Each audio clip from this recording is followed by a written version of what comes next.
Hello guys, welcome to techies code. आज हम बनाने वाले हैं एक real life project on sudoku solver. तो बैक ट्रैकिंग एल्गोरिथम का हम यूज़ करके इसको बनाएंगे।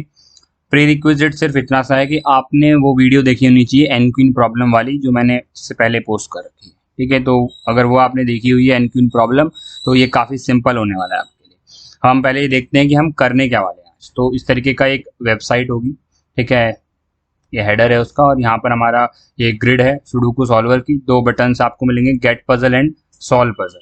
तो अगर हम यहाँ पे गेट पजल पे क्लिक करेंगे तो हमें एक पजल मिल जाएगी। ठीक है, इस तरीके से आप मल्टीपल पजल्स भी यहाँ पर ले सकते हो, चेंज कर सकते हो पजल्स को। और सॉल्व पजल का बटन है जिसको हमें इम्प्लीमेंट करना है, और इसको क्लिक करने पर होगा कि पजल सॉल्व हो जाएगी। तो ये सुडोकू था, ये सॉल्व हो गया। तो अगर आपको नहीं पता सुडोकू क्या होता है तो वो मैं आपको बता देता हूँ। स्टार्टिंग से देखते हैं, रिफ्रेश कर रहा हूँ पेज को। तो सुडोकू में क्या होता है कि हमें एक इस तरीके का कुछ ग्रिड मिलेगा, और इसके अंदर हमें हर एक सेल के अंदर फिल करने होते हैं नंबर फ्रॉम 1 to 9। ठीक है, 1 से लेकर 9 तक के हर एक सेल में नंबर्स भरने होते हैं। कुछ नंबर्स पहले से भरे हुए होते हैं। ये हमारी रोज़ हैं, 9 रोज़ होती हैं, 9 कॉलम्स होते हैं। और ये 3x3 के सब ग्रिड्स भी होते हैं, जैसे यहाँ पर हैं ये 9 सब ग्रिड्स हैं 3x3 के। हर एक सब ग्रिड के अंदर नंबर्स फिल होने चाहिए 1 से लेकर 9 तक। हर एक रो में नंबर फिल होनी चाहिए 1 से लेकर 9 तक। हर एक कॉलम में नंबर फिल होनी चाहिए 1 से लेकर 9 तक। ठीक है, तो ये कुछ मेन पॉइंट्स हैं। उसके अलावा हमारे पास एक पजल होगी, मतलब कुछ सेल्स होंगे जो पहले से फिल्ड होंगे। जैसे कि अगर मैं गेट पजल करता हूँ तो यहाँ पे एक पजल मिलेगी, इसके अंदर ये नंबर्स पहले से फिल हो रखे हैं। हमें क्या करना है, जो सेल अनफिल्ड हैं उनको फिल करना है। और रूल वही सेम रहेगा कि हर एक रो के अंदर हम नंबर्स 1 से लेकर 9 तक फिल होने चाहिए। हर एक कॉलम में 1 से लेकर 9 तक नंबर फिल होने चाहिए, और सब ग्रिड में भी 1 से लेकर 9 तक के सारे नंबर फिल होने चाहिए। कोई नंबर रिपीट नहीं करना चाहिए रो के अंदर, कॉलम के अंदर और ग्रिड के अंदर। तो एक बार सॉल्व पजल देखते हैं। तो अगर मैं सॉल्व पजल पे क्लिक करूँगा तो ये पजल सॉल्व हो चुकी है। तो यहाँ पर देखो, अगर हम पहली रो को देखें, ठीक है, तो इसमें 1 से लेकर 9 तक के सभी नंबर्स हैं, 1 2 3, ठीक है, 4 5 6 7 8 9, और कोई भी नंबर रिपीट नहीं हो रहा। इसी तरीके से कॉलम में भी 1 से लेकर 9 तक नंबर फिल है, कोई रिपीट नहीं हो रहा। इसी तरीके से सब ग्रिड, जो वाली ग्रिड है, हर एक सब ग्रिड के अंदर भी 1 से लेकर 9 तक के नंबर्स हैं। इस तरीके से हमने इसको फिल किया, इसको सॉल्व किया। ठीक है, तो ये हमें आज की वीडियो में हम करने वाले हैं। एल्गोरिथम हम बैक ट्रैकिंग का यूज़ करेंगे, और किस तरीके से हम इसको करते हैं वो देखते हैं। हम क्या करने वाले हैं, हर एक सेल के पास हम जैसे फिल करना है इसको हमें, तो हम यहाँ पर हर एक वैल्यू को प्लेस करके देखेंगे। जैसे कि हमने एन क्वीन वाली प्रॉब्लम में किया था, हमने क्वीन को प्लेस करके देखा था। तो यहाँ पर भी हम वही करने वाले हैं। इस वाली सेल पे सबसे पहले हम प्लेस करके देखेंगे 1 को। ठीक है, 1 को, क्योंकि हमारा एक लूप चलेगा। ठीक है, नंबर बोलते हैं, इंट नंबर, और नंबर हम स्टार्ट करेंगे 1 से। जब और नंबर को कहाँ तक लेके जाना है, लेस देन इक्वल टू 9 तक, क्योंकि 1 से लेकर 9 तक के हम नंबर यहाँ पर हर एक सेल में फिल कर सकते हैं। देन हमारा जो नंबर है वो इंक्रीमेंट होगा। तो सबसे पहले हमें नंबर 1 मिला, तो हम यहाँ पे 1 को प्लेस करके देखेंगे। तो 1 यहाँ पे हम क्या प्लेस कर सकते हैं, तो हम सबसे पहले चेक करेंगे इज वैलिड या इज सेफ करके कोई भी फंक्शन हम बना लेंगे, और वहाँ पे हम नंबर पास करेंगे और ग्रिड वगैरह पास करके हम चेक करेंगे कि 1 जो है वो सेफ है या नहीं यहाँ पे रखने के लिए। तो हाँ, कर रख सकते हैं, क्योंकि भाई वो कॉलम में भी नहीं है, रो में भी नहीं है, और सब ग्रिड में भी नहीं है, 3 चेक होते हैं। तो यहाँ पर हम 1 को प्लेस करके आगे मूव करेंगे। ठीक है, बैक रिकर्शन कॉल कर देंगे आगे। तो हमने रिकर्शन कॉल करा आगे, 7 यहाँ पे पहले से फिल्ड हो रखा है, तो हम क्या करेंगे, सिंपली आगे कॉल कर देंगे, इसको छेड़ेंगे नहीं। ठीक है, क्योंकि ये तो पहले से फिल्ड हो। और यहाँ पर फिर हम दोबारा चेक करेंगे, लूप लगेगा अपना दोबारा यहाँ से इस वाले फंक्शन कॉल के अंदर 1 से लेके 9 तक का। तो 1 को मैं फिल नहीं कर सकता क्योंकि वो रो के अंदर आ रहा है। 2 को मैं फिल कर सकता हूँ क्योंकि 2 ना ग्रिड में है, ना रो है, ना कॉलम में है। तो मैं 2 फिल करके आगे कॉल कर दूंगा। यहाँ पर मैं फिल करने की कोशिश करूंगा, अगेन 1 को नहीं कर सकता, 2 नहीं कर सकता क्योंकि वो रो के अंदर आ रहे हैं। 3 को मैं कर सकता हूँ बिकॉज ना वो ग्रिड में आ रहा है, ना कॉलम में, ना रो में। तो यहाँ पर मैं 3 प्लेस करके आगे रिकर्सिव कॉल लगा दूंगा। देन यहाँ पर मैं 1 2 3 तो नहीं कर सकता क्योंकि रो के अंदर है। 4 भी नहीं रख सकता क्योंकि वो इस ग्रिड के अंदर भी आ रहा है और कॉलम में भी आ रहा है। ठीक है, तो 4 भी फिल नहीं हो सकता। देन 5 की बारी आई तो 5 फिल हो सकता है। ठीक है ना, 5 फिल हो सकता है, हम आगे कॉल कर देंगे। यहाँ पर हम फिर से 1 2 3 तो नहीं रख सकते, 4 भी नहीं रख सकते क्योंकि इसी ग्रिड में आ रहा है, 5 भी नहीं रख सकते, 6 भी नहीं रख सकते क्योंकि वो हमारे इस कॉलम के अंदर आ रहा है, 6 7 भी नहीं रख सकते क्योंकि वो इसके अंदर आ रहा है, रो के अंदर इस वाली। 8 नहीं रख सकते, 9 नहीं रख सकते क्योंकि वो इस कॉलम में है। तो ये एक यूनिक केस आ गया जिसके अंदर हम एक भी एलिमेंट यहाँ पर नहीं रख सकते। ऐसा अगर आपको याद हो तो एन क्वीन में भी हमारे साथ हुआ था, हम क्वीन को प्लेस कर रहे थे और एक ऐसी पोजीशन हमें नहीं मिल रही थी जहाँ पे क्वीन सेफ हो, तो हम क्या कर रहे थे, बैक ट्रैक कर रहे थे, मतलब कि वापस हम पीछे जा रहे थे, अपने चेंजेस को अंडू कर रहे थे और दोबारा से रिकर्सिव कॉल लगा रहे थे, ठीक है ना। या तो वही काम हम यहाँ पर सेम करने वाले हैं। तो पहले मैं कुछ केसेस को डिस्कस करता हूँ जो कि हमने यहाँ पर देखे। सबसे पहला केस तो ये है कि हमको एम्प्टी सेल मिलेगा, ठीक है, मतलब उस पर कुछ भी नहीं रखा हुआ होगा। तो अगर हमें एम्प्टी सेल मिलता है, जैसे कि यहाँ पे हमें मिला था पहले केस में, तो हमें नंबर को फिल करना है, वहां पर लूप लगा के नंबर को फिल करना है। सेकेंड,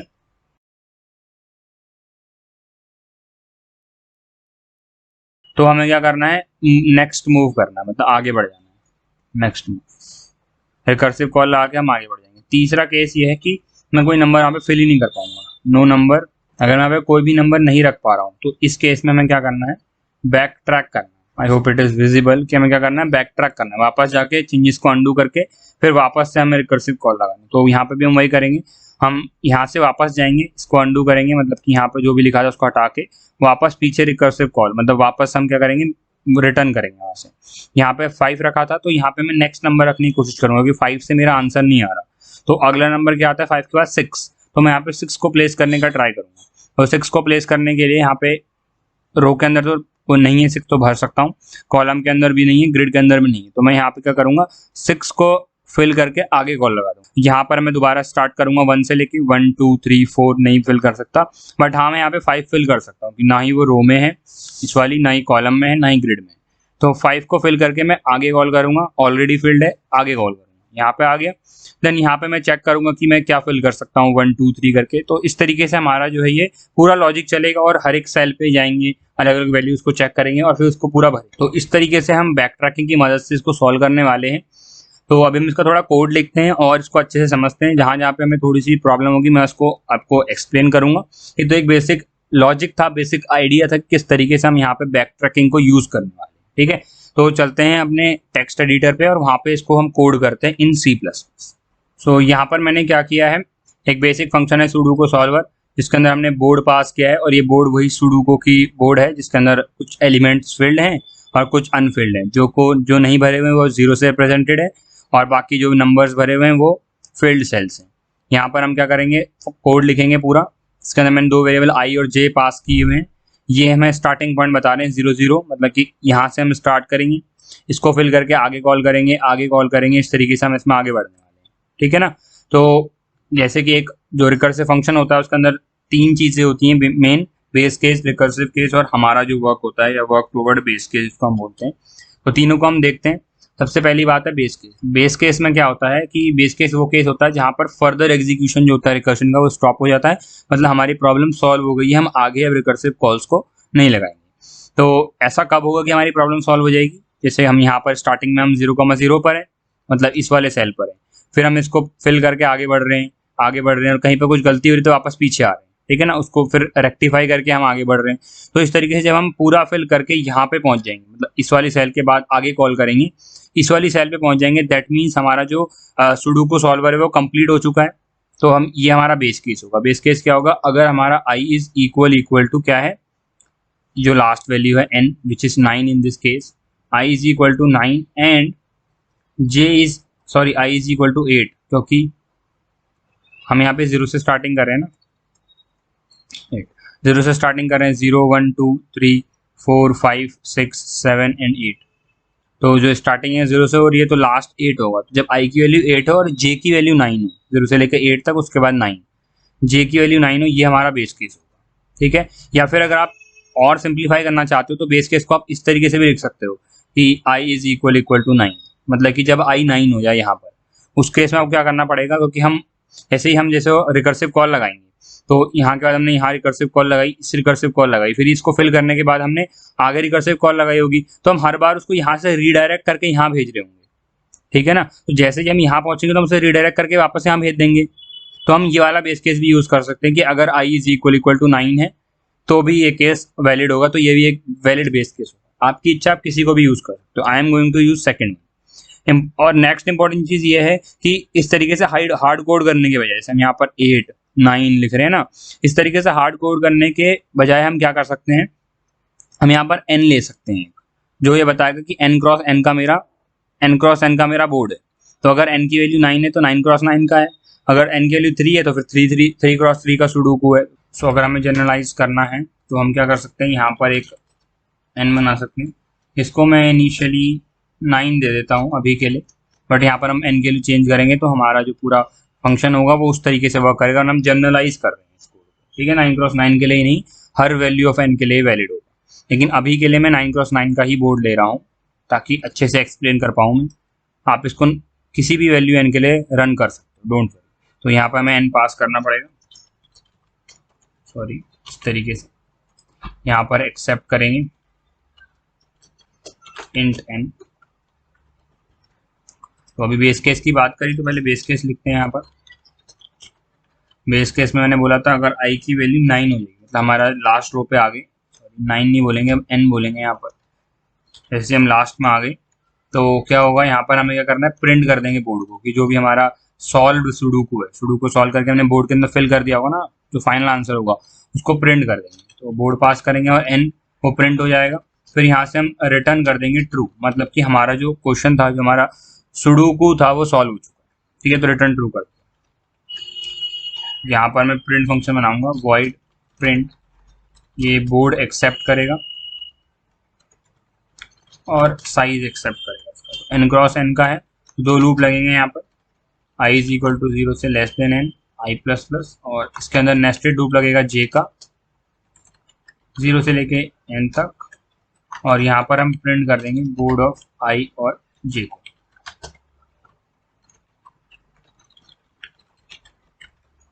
यहाँ पर भी हमें लाइन दे, ठीक है। तो ये प्रिंट फंक्शन होगा जो कि बोर्ड को प्रिंट करेगा, वेरी सिंपल फंक्शन है। तो बेस केस हो गया। देन नेक्स्ट है कि हमें क्या करना पड़ेगा, और रिकर्सिव केस क्या होगा। तो जैसा मैंने बोला, सबसे पहले हम क्या करेंगे, लूप लगा के यहाँ पे नंबर को फिल करने का ट्राई करेंगे, ठीक है। तो first of all we try to fill the number, we try to fill the cell with an appropriate number. तो हमें एप्रोप्रिएट नंबर कैसे मिलेगा, तो पहले मुझे लूप लगाना पड़ेगा सारे नंबर्स के ऊपर। तो सपोज इंट नंबर की स्टार्टिंग 1 से होगी, number less than equal to 9, क्योंकि सुडोकू के अंदर हम 1 से लेकर 9 तक के नंबर्स को फिल कर सकते हैं।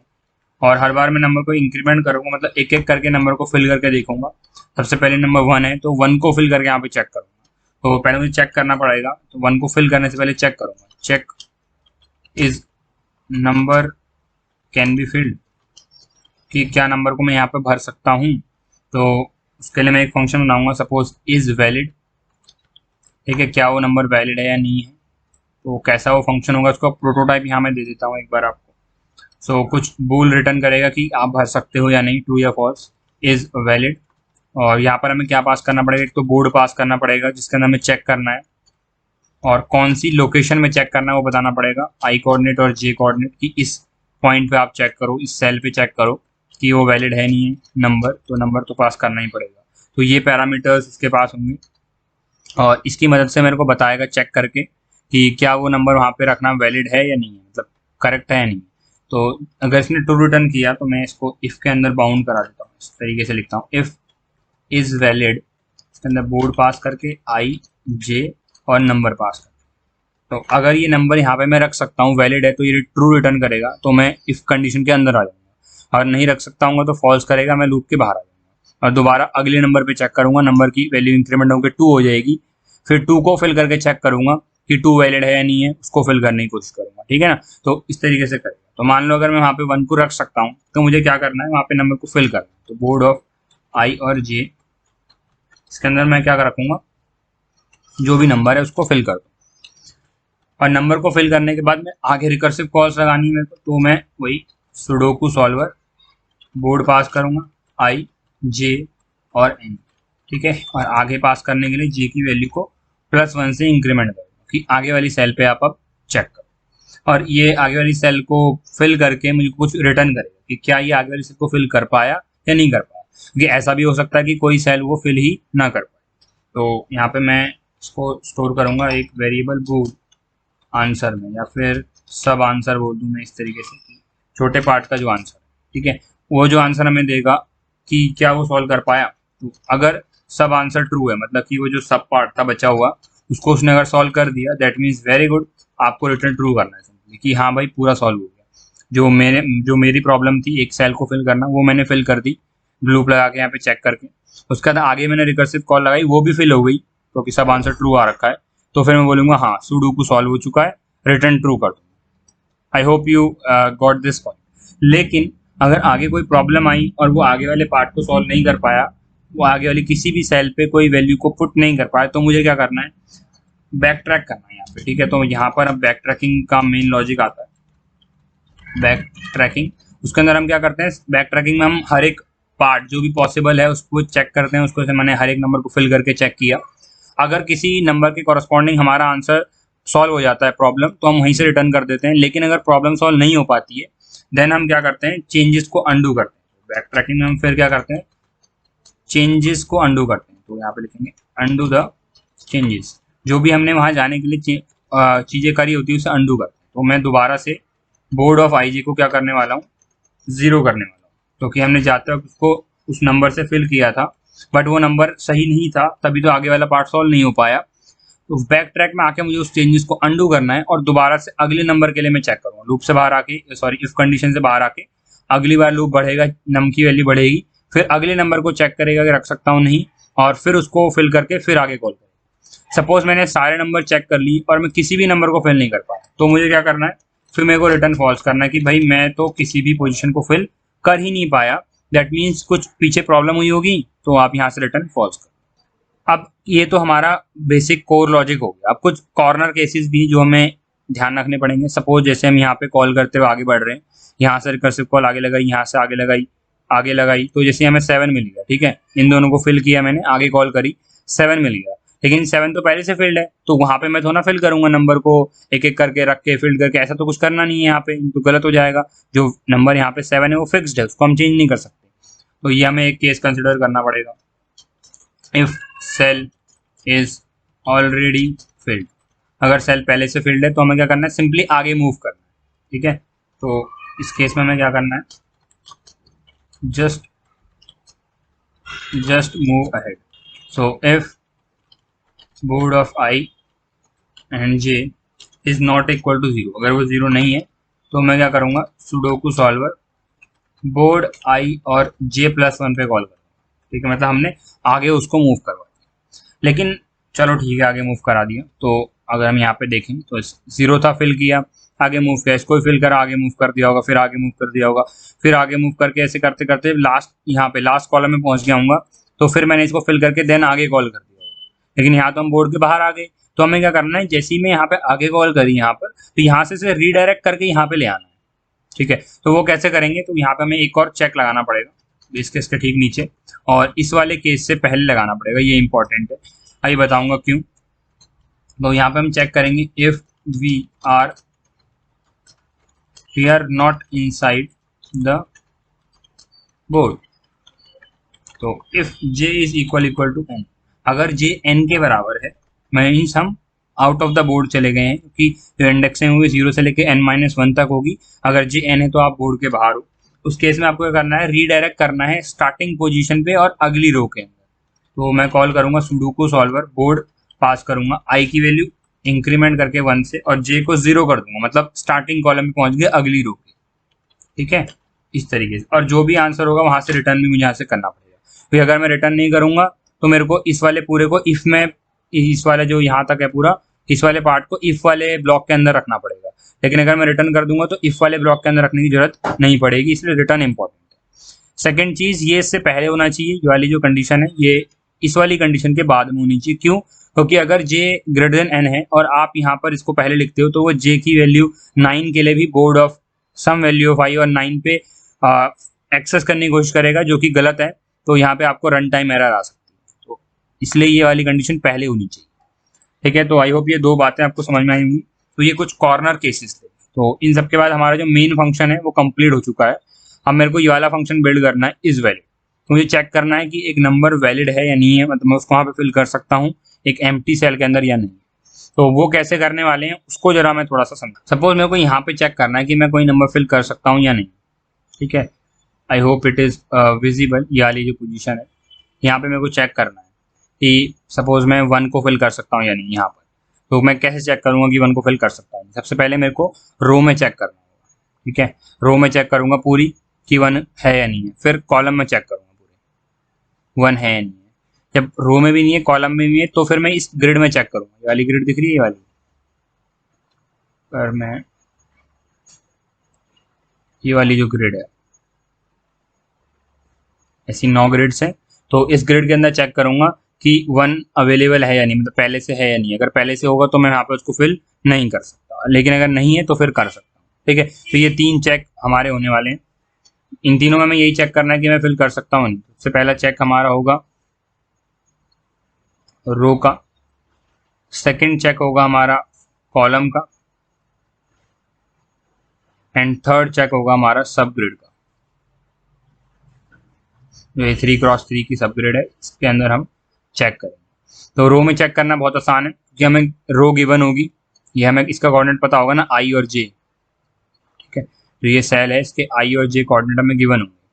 तो जैसे कि फंक्शन में था ना, यहाँ देखो, तो यहाँ पर हम for given I, suppose I की वैल्यू हमारी इस केस में कितनी होगी, देखो 0 1 2 3 4 5, तो आई की वैल्यू 4 होगी और जे की वैल्यू कितनी होगी 0 1 2 3 4 5 6 7 8।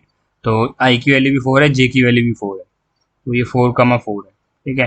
तो फोर्थ रो के अंदर हमें चेक करना होगा आई गिवन एंड आईएथ रो के अंदर हमें चेक करना होगा, और जेथ कॉलम के अंदर हमें चेक करना होगा। तो सिंपली एक लूप लगाएंगे।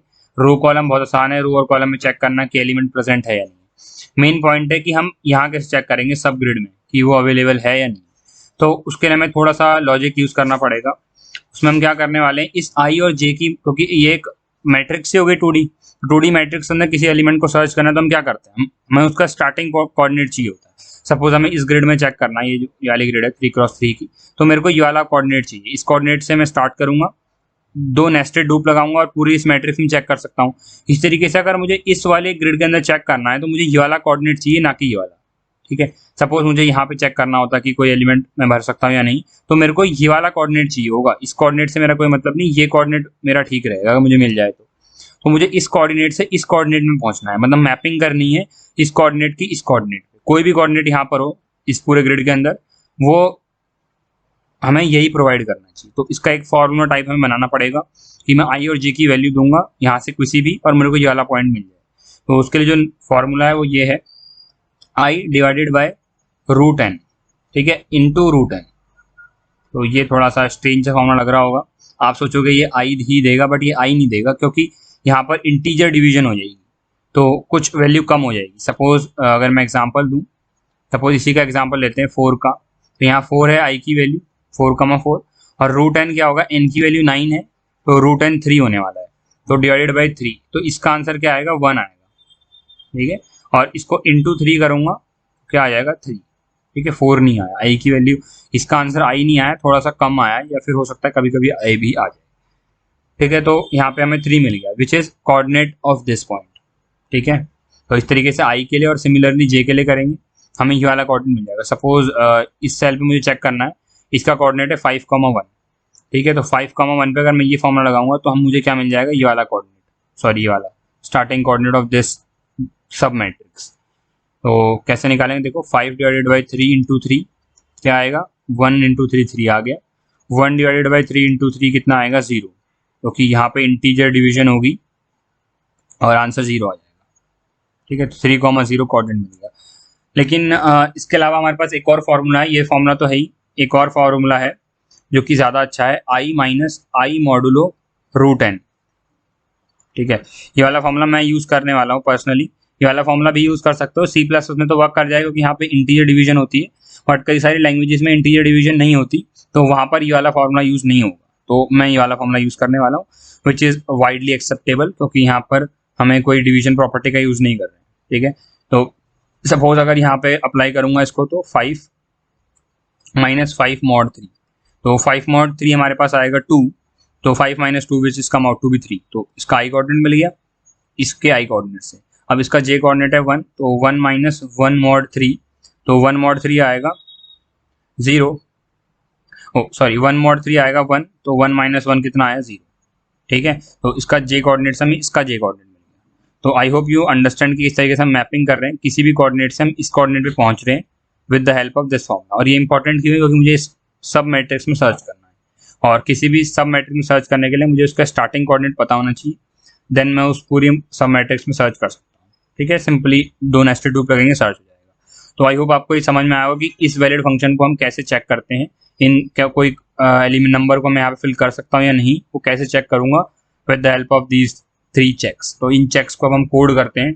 आई होप लॉजिक क्लियर हो।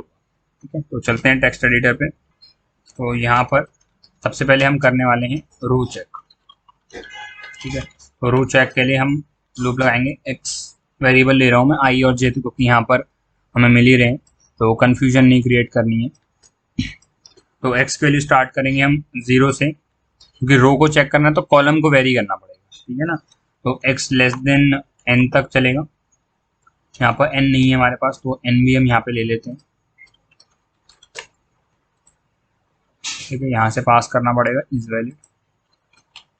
ठीक है, तो यहाँ पर हमें एन तक उसको रन करना है, देन एक्स प्लस प्लस,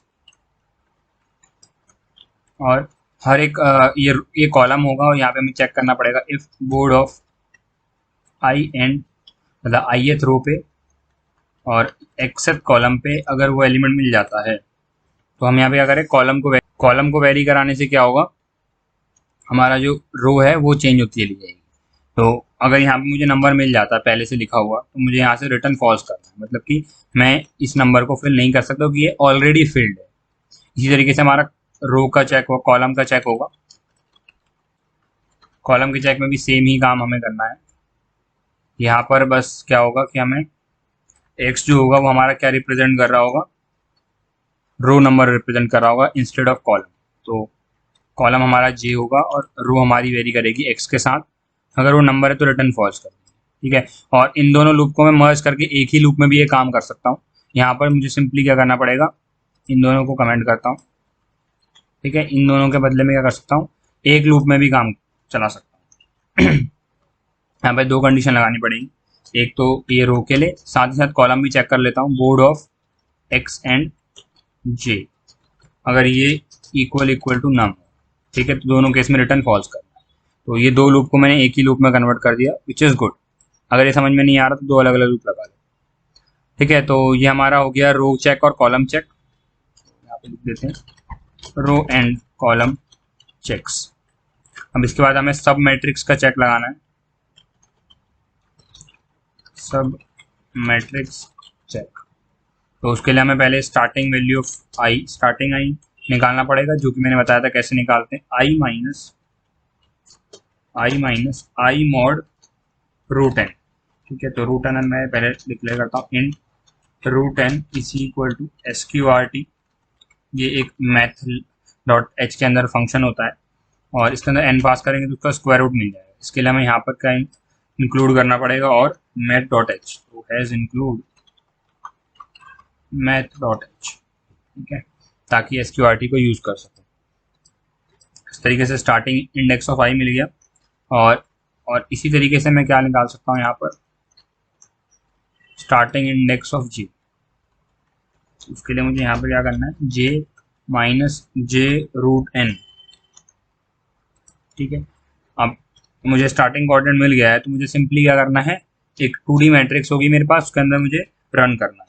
तो फॉर इंट एक्स की वैल्यू स्टार्टिंग होगी स्टार्टिंग आई से, x less than starting I plus जो भी उसका साइज होगा विच इज रूट है। ठीक है, 3x3 मतलब, एंड हमें क्या करना है, एक्स प्लस एक्स। इस तरीके से जे का लूप लगेगा नेस्टेड, मतलब वाई का, y is equal to starting index of j, y less than starting j plus root n, and y plus plus. तो नेस्टेड लूप लग गया, और यहाँ पर क्या करना है, हमको सिंपली चेक करना है कि अगर जो बोर्ड है, बोर्ड का x और y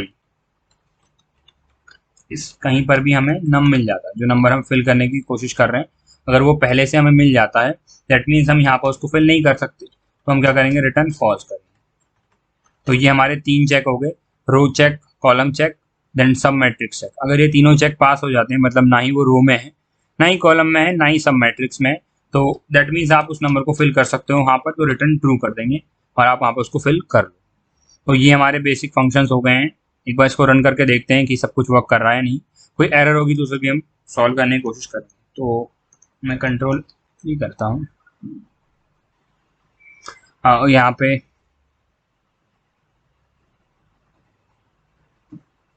कई सारे आंसर आ गए हैं, कुछ गड़बड़ी हो गई है कि वो आगे मूव कर रहा है। ओके, यहाँ पे भी हमें रिटर्न करना है, ठीक है ना, नहीं तो हमें इस पूरे को एल्स वाले पार्ट में कंसिडर करना पड़ेगा, ताकि यहाँ से जो भी आंसर आए वो हमें रिटर्न करना पड़ेगा ना। सपोज जैसे कि यहाँ पर देखो, जैसे हमने यहाँ से आगे कॉल करी, फिर हमने आगे कॉल करी, 7 था, ऑलरेडी फिल्ड था, तो सिंपली आगे मूव कर दिया, इसको भी आगे मूव करा दिया। अब यहाँ से जो भी आंसर आया, ये इसको फिल कर पाया या नहीं कर पाया, वो उसे आगे इसको रिटर्न करेगा, ये वापस भी तो इसको रिटर्न करेगा ना। तो इसलिए यहाँ पे हमें एक रिटर्न लगाना बहुत जरूरी है, ठीक है। तो अब अगर बिल्ड करता हूँ, तो क्रॉस फिंगर्स, कुछ गलत ना हो, ओके ठीक है। तो अब सही आंसर आ गया है, सुडोकू हमारा जो था वो सॉल्व हो चुका है, चेक कर सकते हो हर एक रो में, हर एक कॉलम में, और इस सब ग्रिड में 3x3 की यूनिक एलिमेंट्स, ठीक है। तो इस तरीके से हमने इस सुडोकू को सॉल्व किया है। आई होप आपको ये C++ वाला इम्प्लीमेंटेशन समझ में आ गया होगा, क्योंकि ये बहुत इंपॉर्टेंट है। इसके बाद का जो काम है वो बहुत ही सिंपल है, ज़्यादा उसमें लॉजिकल नहीं है, थोड़ा सा सिंपल ही काम करने वाले हैं। इसके बाद लॉजिकल काम यहीं तक था, तो आई होप ये क्लियर होना चाहिए। सो अब आपको आ जाना है इस लिंक के ऊपर, ये गिटहब का लिंक है जिसके अंदर कुछ स्टार्टअप फाइल्स हैं, वो मैंने पहले से यहाँ पे रखी हुई है। index.html, लोगो, स्क्रिप्ट और स्टाइल जो फाइल्स हैं रखी हुई है, मैं एक्सप्लेन करूँगा ये क्या है, बट आपको क्या करना है, इस लिंक पे आना है। अगर आपको गिटहब के बारे में पता है तो अच्छी बात है, लेकिन अगर नहीं पता तो डोंट वरी, आपको सिर्फ इस लिंक पे आना है, लिंक इन द डिस्क्रिप्शन। और उसके बाद आपको यहाँ पे कोड को डाउनलोड करना है, उसके लिए इस पर क्लिक करेंगे, यहाँ पे डाउनलोड जिप करोगे तो जिप फाइल डाउनलोड हो जाएगी, ठीक है। और वहाँ पे उसको एक्सट्रैक्ट करके आप फोल्डर को वहाँ से मिल जाएगा आपको, जिसके अंदर ये फाइल्स होंगी। लेकिन अगर आपको थोड़ा बहुत गिट आता है तो आपको पता होगा कि इस तरीके से हम वर्क नहीं करते हैं गिटहब के अंदर। हम क्या करेंगे, यहाँ से इसको कॉपी करेंगे इस URL को, और कमांड लाइन पे चलेंगे, ठीक है। तो मैं वाली अप्रोच यूज़ करने वाला हूँ, सेकेंड वाली। इसके अंदर हम इस लिंक की मदद से उसको डाउनलोड करेंगे विदाउट एक्चुअल डाउनलोडिंग, मतलब कमांड लाइन से करने वाले हैं, क्लोन करने वाले हैं गिटहब रेपोजिटरी को। तो यहाँ पर मैं इस फोल्डर पे आ गया हूँ, जिसके अंदर मेरे को इसको क्लोन करना है, इस वाले फोल्डर को इंस्टॉल करना है। यहाँ पे लिखेंगे गिट क्लोन और वो URL जो हमने कॉपी किया है, ठीक है। उसके बाद एंटर मारूंगा तो ये जो URL है इसको क्लोन कर रहा होगा, और यहाँ पे फोल्डर हमारा क्रिएट हो जाएगा सुडोकू सॉल्वर के नाम से, जो इसकी रेपोजिटरी का नाम है। तो यहाँ पर मैं लिखूंगा CD सुडोकू, जो भी इसका नाम है, ठीक है, सॉल्वर। तो इस तरीके से हम उस फोल्डर के अंदर आ गए। अब इसको हम अपने कोड एडिटर में खोलेंगे, उसके लिए मैं लिखूंगा कोड और डॉट। इससे क्या होता है कि ये वाला जो फोल्डर है वो मेरे VS कोड में, विजुअल स्टूडियो कोड है, उसके अंदर खुल जाएगा। तो यहाँ पर ये खुल गया है, इसको ऑथराइज कर देंगे। यहाँ पे कुछ फाइल्स मिलेंगी आपको, जैसे index.html है, इसके अंदर इंडेक्स वाला पूरा पार्ट है। देन कुछ स्टाइलिंग मैंने यूज़ करी है कि किसका कलर कैसा होना चाहिए, और स्क्रिप्ट जैसे जो अभी हमें लिखनी है, ठीक है। तो पहले मैं इसे करता हूँ ओपन विद लाइव सर्वर, ठीक है। ये एक एक्सटेंशन होती है, एक्सटेंशन के लिए आपको यहाँ पैकेजेस में जाना है, यहाँ पे एक्सटेंशन मिल जाएगी। लेकिन अगर आपके पास ये VS कोड नहीं है तो डोंट वरी, आप सबलाइम टेक्स्ट से भी ऐसा सब कुछ कर सकते हो। वहाँ पे आपको सिंपली क्या करना है, फाइल को सेव करना है और इस फोल्डर पे चलना है जहाँ पर ये सेव है। तो ये वो फोल्डर है जहाँ पर ये फाइल सेव हो रखी है, Ctrl+O से मैंने इसे खोला है। तो यहाँ पर ये इंडेक्स बन के आ रहा है ना, इसका डबल क्लिक करोगे तो भी ये अपने आप आपका ब्राउजर में वो फाइल खुल जाएगी, ठीक है। तो या तो आप वैसे कर लो, जैसे भी मन में आए वैसे कर लो। तो अभी मैं इसको ओपन विद लाइव सर्वर करने वाला हूँ, ठीक है। तो ये ओपन विद लाइव सर्वर हो गया, और यहाँ पर हमारा जो प्रोजेक्ट था वो खुल गया। अभी यहाँ पर गेट पजल पे क्लिक करूंगा तो पजल मिल जाएगी, ठीक है। 2 बार क्लिक किया, दूसरी पजल लोड हो गई, बट सॉल्व पजल पे क्लिक करने पे कुछ भी नहीं होगा, बिकॉज हमने अभी इसका लॉजिक नहीं लिखा। तो इतना वाला जो पार्ट है ना वो मैंने पहले से करके रखा हुआ है, आप वहाँ से उसको फोल्डर में डाउनलोडेड है।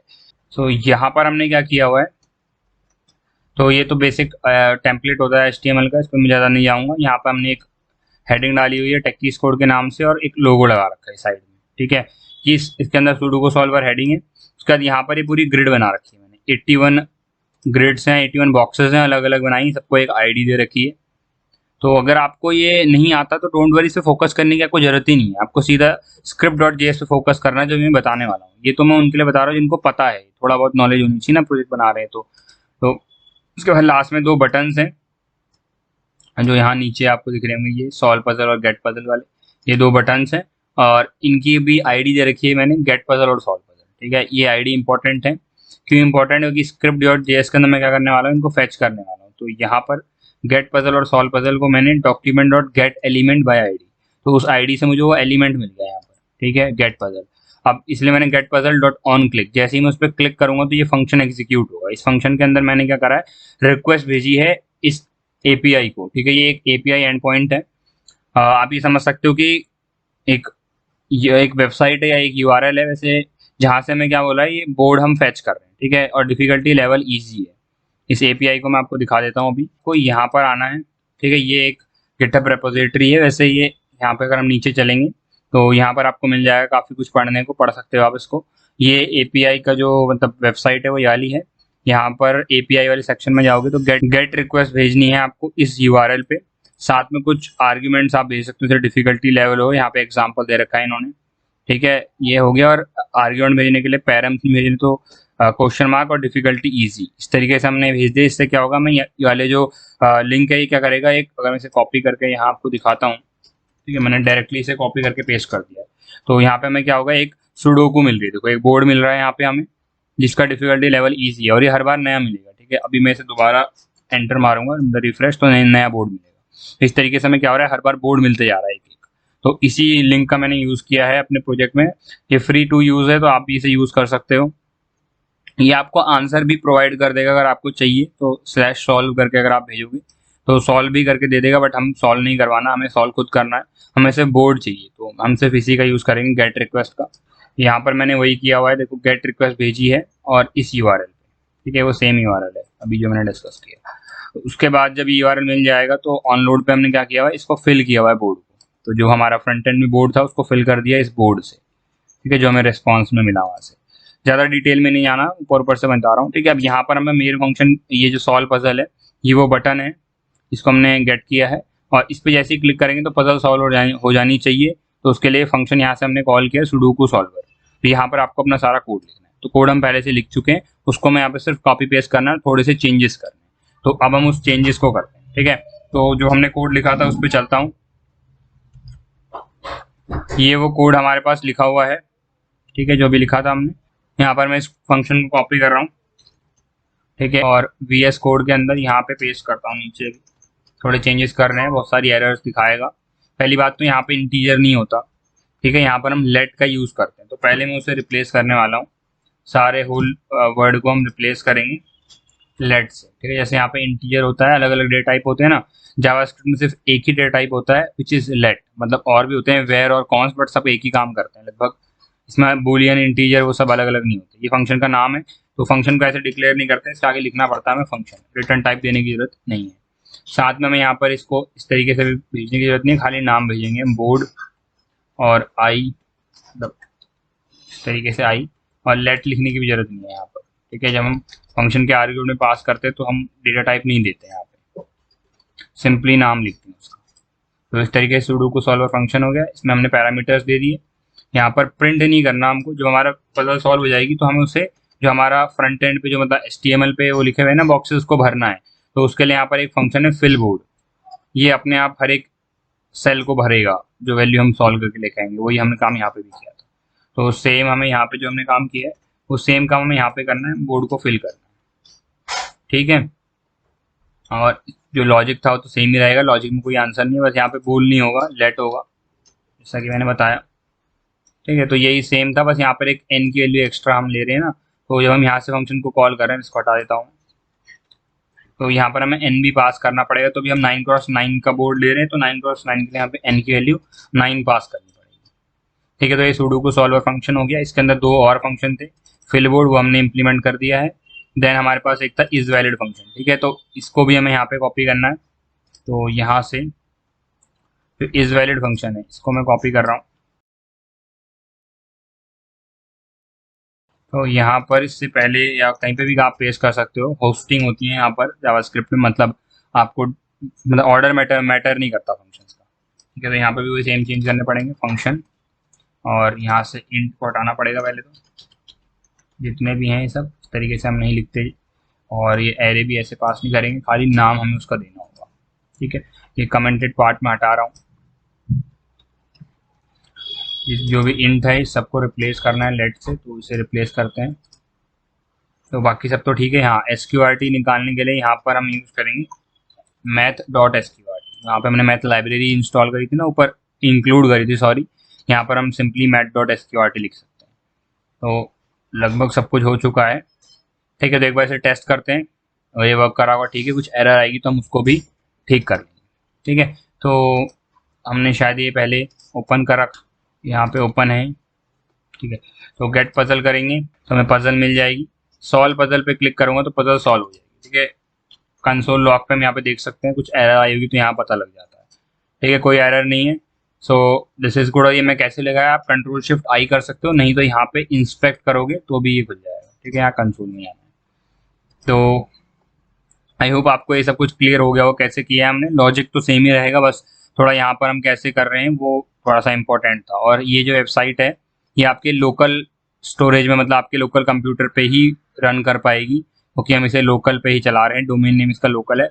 अगर आप चाहते हो तो मैं इसको गिटहब पे भी अपलोड करके दिखा दूँगा कैसे आप इसे गिटहब पे अपलोड कर सकते हो इस पूरी वेबसाइट को। तो उसके लिए क्या होगा, हम टारगेट सेट करते हैं। अगर इस वीडियो पे 500 लाइक्स आए तो उसके बाद मैं एक और वीडियो बनाऊंगा जिसके अंदर हम इसको होस्ट करेंगे सर्वर पे, ठीक है। So that's all for this video guys. I hope आपको ये पसंद आया होगा किस तरीके से हमने प्रोजेक्ट किया है। ऐसे भी हम और प्रोजेक्ट्स लेके आएंगे, काफ़ी सारे रियल लाइफ प्रोजेक्ट्स जो हम C++ के कंसेप्ट की वजह से कर सकते हैं। तो इस तरीके से आप नई नई पजल यहाँ पे गेट कर सकते हो और फिर उनको सॉल्व भी कर सकते हो, ठीक है। So thanks for watching this video guys.